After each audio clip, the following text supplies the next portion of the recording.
Hello, everyone. It's our Tuesday night book club, and we're on chapters 12 and 13 already of The Power of One More. Yeah, we all will agree, I'm sure, that this has been a really good book for all of us. Um, the first chapter, I got a lot out of. It's one more habit, and the first line, show me your habits, and I'll show you your life. That was very convicting. It really thought provoking. Yeah, I don't know about it if it was for you, but it sure was for me. And and then when you turn the page and he starts talking to the about the brain, and I thought, where is this connection here? I thought, what is he trying to get at? But boy, it totally makes sense. Um, you know, when something is a habit, it's not taking up brain space, and you just do it as a habit. And so I thought, oh, this totally makes sense. And yeah, it can be a good habit or a bad habit, of course. But and then of course he goes on and he talks about intentional, being intentional about habits. We hear that word almost every book club, almost every call. We read it in almost every book, how intentional we are called to be. Um, Living with intention means seeking God's will in every aspect of our lives, making purposeful decisions to glorify God. So that's our habits then too, being intentional with our habits. So habits are, I found it interesting how habits are different, than with that one, page 155, when he talks about the motivation versus habits. Uh, the, the good habits we create, we get through reading, sorry.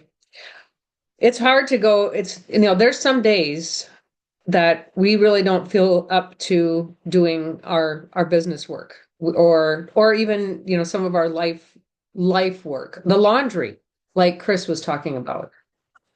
And but good habits help us make it through those times, because then we just sit down and do that habit, the action. We talk about action curing that lack of motivation, that lack of, oh, I just can't do it today, and we push it off, uh and we'll just do it tomorrow. But when it becomes a habit, it takes less brain space, and then we just do it. And so I thought that was really very, very interesting. Um,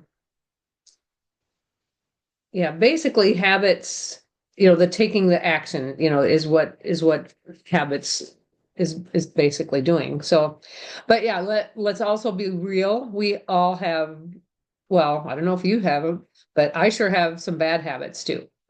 You know, uh, Probably if I asked you to get a pen and paper and, write down some bad habits, you'd probably all have a list like I do. Um, so So then I found it, how interesting how he went into how to change those, the science of the habits, and how, that whole trigger, action, and prize thing. So I'm anxious to hear from you guys about those three things. I'm not going to go into that. I would love to hear from you guys about that. Um, so I, and I also think our bad habits, that's something that we can also bring to the Lord, you know, when when we have, say we wrote down these habits that we were talking about, and I think we can bring them to the Lord, and ask the Lord to help us with these, to change those bad habits or replace them with good habits. So, um, and yeah, as one more thinkers, because that's what we're becoming then after we're reading this book. Our goal is to create new habits that focus on helping our brain conserve energy and then taking action toward our goals. So then in chapter 13, the one more multiplier, that the 1 + 1 = 3.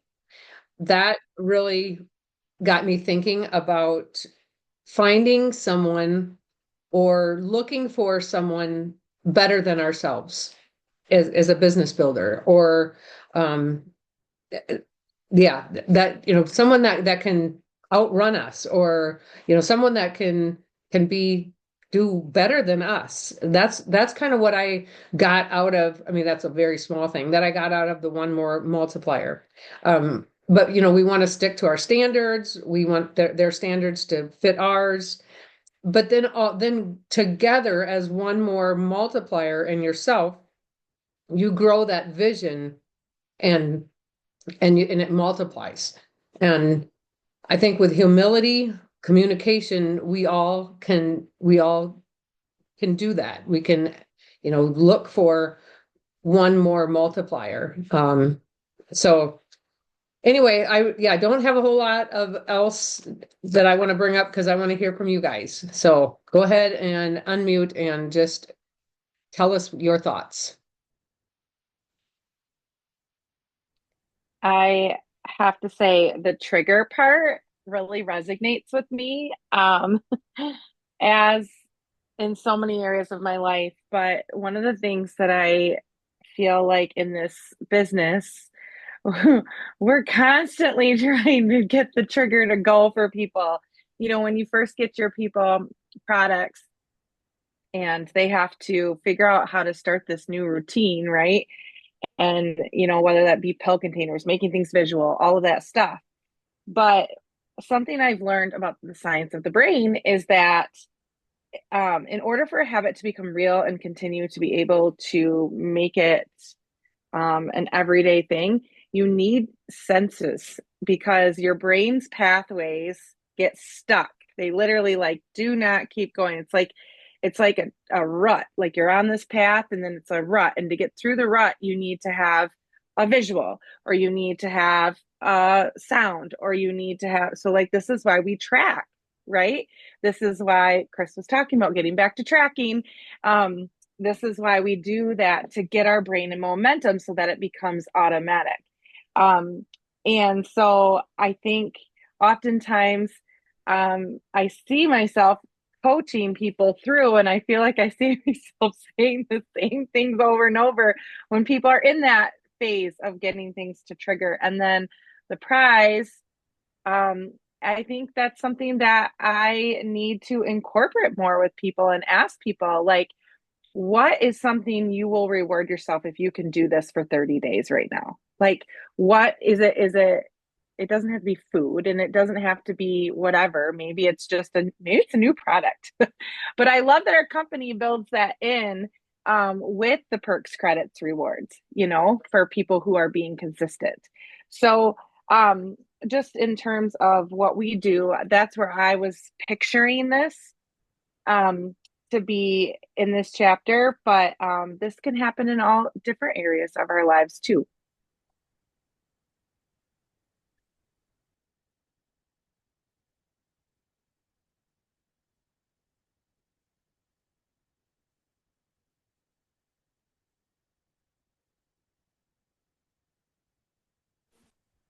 I I really liked love how that. he touched Oh, on, sorry, I liked how he touched on page 155.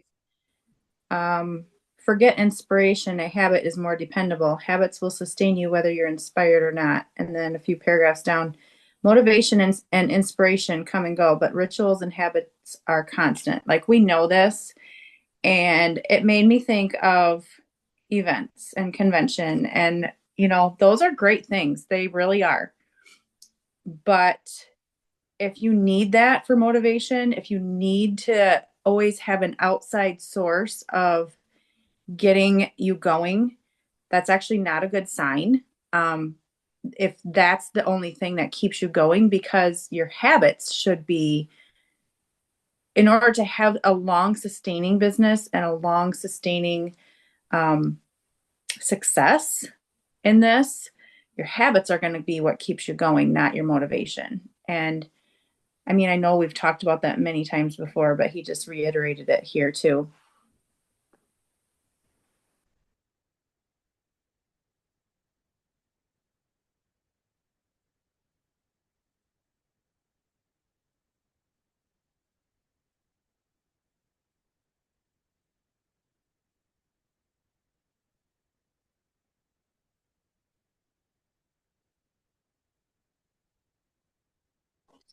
I was going to talk about that same thing. So the paragraph it says is the habits you create that get you through those days when you really don't feel like doing things you need to be do to be successful. And I think that is so true. Habits can make things way easier. It's something that we know what to do. It just comes natural. It's like a, you know, second fiddle. I don't know if that's the right concept or right term, but it just helps when we don't know what to do. We can fall back on those habits. And I think that's true when they say, you know, a habit, it's, if you do something for 21 days, you can form a habit. And so that's why we do the things that we do over, like our IPA, over and over and over again, because it forms a habit and then it becomes easier. And if we don't have a script in front of us, say, we know it because we've done it, you know, so many times. And so I think habits are a great thing to um, have going.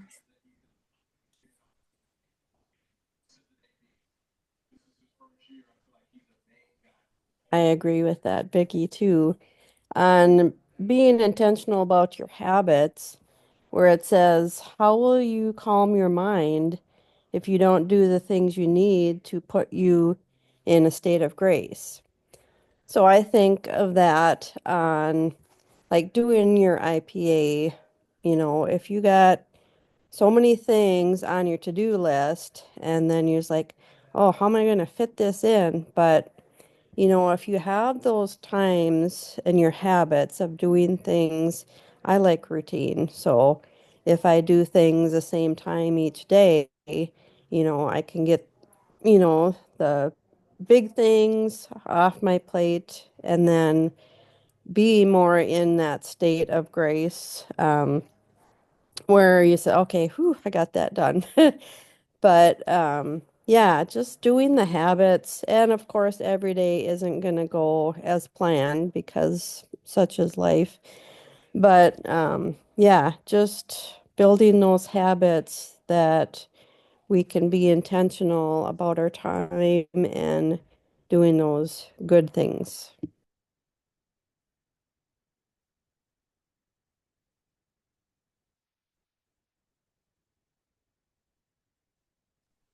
I feel like so much of what he talks about is like the slight edge type of stuff, like if you keep doing those habits, then it's going to move you in the right direction. So the good habits, just as much as you can have good habits that move you in the right direction, those bad habits can move you in the other direction.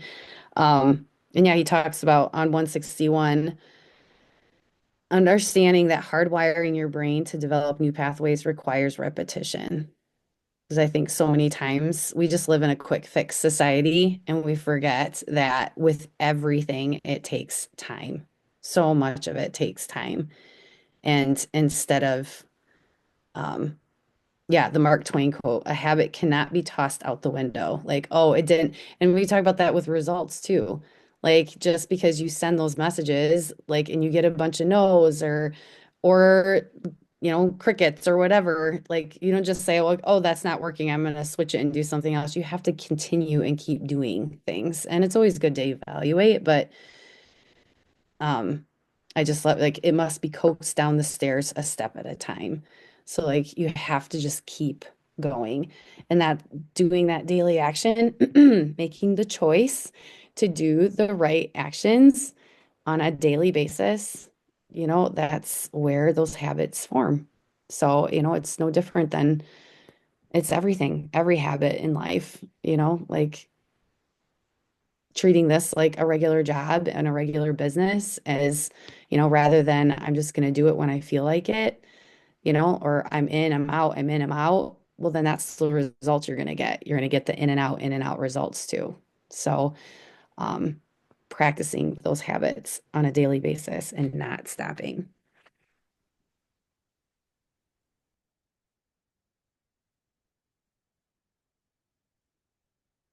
That quote from Mark Twain reminded me of my children. When I taught them to go up the stairs, it was really quick. I didn't even have to teach that.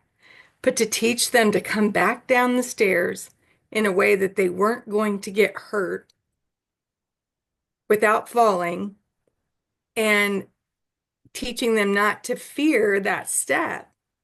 So that's where I went with that quote. I was like, oh, my habits, sometimes I don't do them because of fear, or I don't develop that habit because of fear. So if I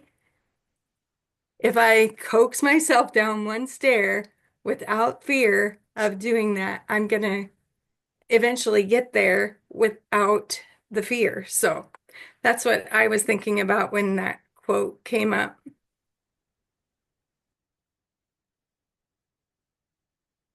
That's a great picture, Tina.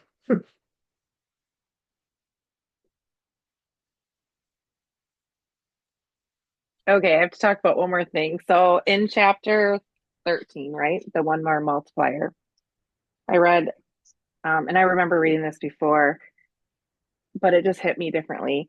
Um, it talked about Steve Jobs' accomplishments with Apple, and it says you couldn't argue he was destined for greatness anyway, but you can't diminish the counterbalance of partnering with Steve. What I can't Wozniak, I think is how you say it. Together, they revolutionized personal computing and built one of the most successful companies ever. And just thinking about Chris's call tonight about like what is something you have to do in order to like choose to change the next thing in your life. And there is somebody I have friend zoned for a while, and she's a chicken lister, and I've crossed over every once in a while, and I've asked her about products or whatever. But I just read that, and I was just like, oh my word, that is the vision I need to keep in front of me. Like I know with this girl, if she did this with me, that would change, that would revolutionize my business. And so I think like who is that one more person you need? Maybe you haven't found them yet, but what characteristics do they have? What do they what weaknesses do you maybe have that you need in somebody else to make your business flourish? Because they're not always going to be exactly like you. Um, and sometimes until it hits you in the head, um, sometimes you don't know until you know. I don't know if that makes sense. Um, but it's and then I was listening today to well, Chris, you sent something to me today that was really good. And I posted about it in my stories. And it talked about this guy, it talked about just how you have to get uncomfortable. You just have to get uncomfortable or you will never grow. And we know that. And so sometimes the one more is to getting uncomfortable in times of situation. So he goes on in 169 to talk about Tom Brady and COVID-19 and how even in a time when everything was probably uncomfortable to get out there, he elevated his team and they became the best players that anybody had seen in football. And it wasn't about Tom Brady, it was about everybody else. And so I was just, these are just everyday stories. And then to think about that, like, there it is again, they are stories. We have to tell stories to get ourselves to get into action sometimes. Like, sometimes that's the trigger. Sometimes that is the thing that propels people to move the needle. And whether that's us getting into action and making the right choice, or somebody else getting them to get into action, is to continue to tap into other people's stories, read books like this, and continue to move that needle forward. So that was really inspiring. And I like how he brings in just different things, kind of like John Maxwell does too, like brings in other people's stories to help you know that this isn't just about him and his experiences. This is just what he's seen in his life.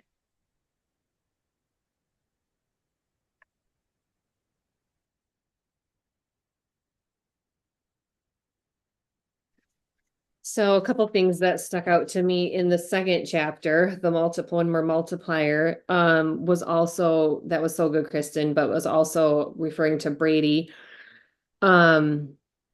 He made it clear what he expected out of his teammates going through that, right? He's been consistent in his belief that You can't go out and practice average on Wednesday, average on Thursday, and okay on Friday, and then expect to play well on Sunday.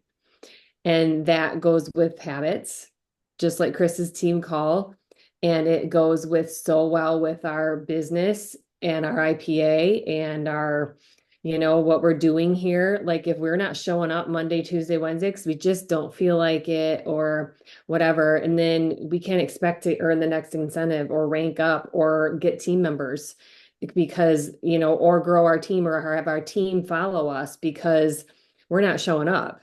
And so if you're going to play average, then you're going to, your results are going to be average. But if you're going to show up, like he said, like all in Monday, Tuesday, Wednesday, Thursday, Friday, you're going to win. You're going to win Super Bowls.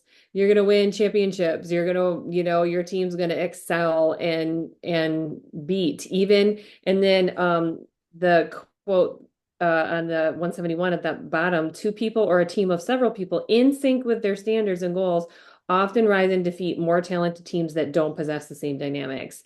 And so right there, you might not even have the most talented team, but if you're in sync and you are all going for one goal and you're rowing together, you can defeat any team and go to the top. And that's what our team does and has proven to do many times, and all of you will.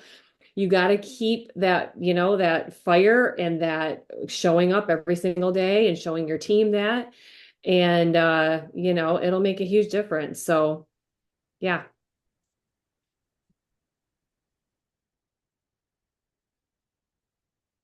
Love that idea of staying close to the fire.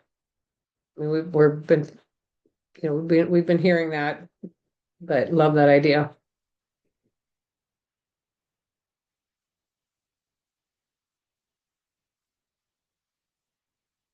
Anyone else? Gave some tips, at the end of the chapter for the one more multiplier.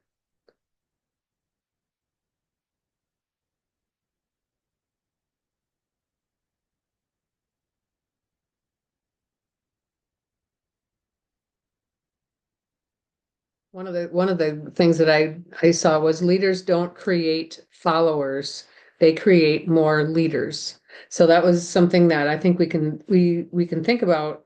Are we just creating followers or are we creating leaders?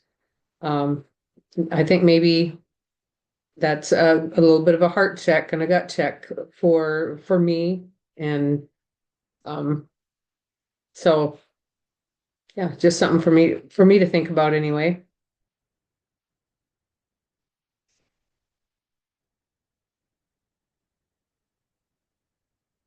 All right, anybody else have anything they want to share? We'd love to hear from you.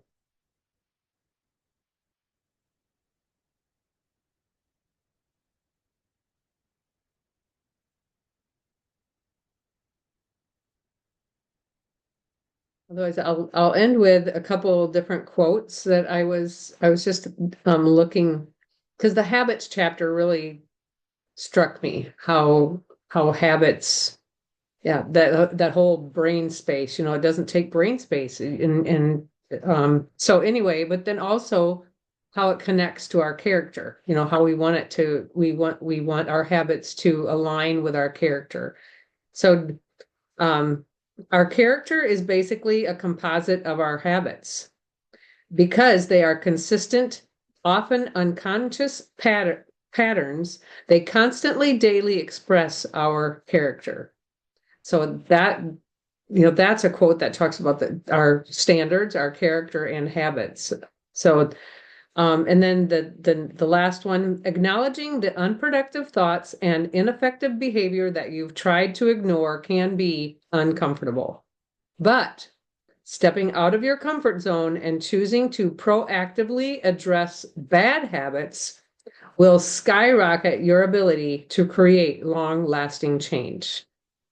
And I think that goes really well with Chris's call. And I think maybe that's what we all desire, is to have an impact on the lives of others, long lasting change with the products with the business. So, yeah, I just really loved that. So then I think we'll just close, and unless somebody wants to quick come in here, but we will close and we will see you next week, Tuesday. Thanks for sharing.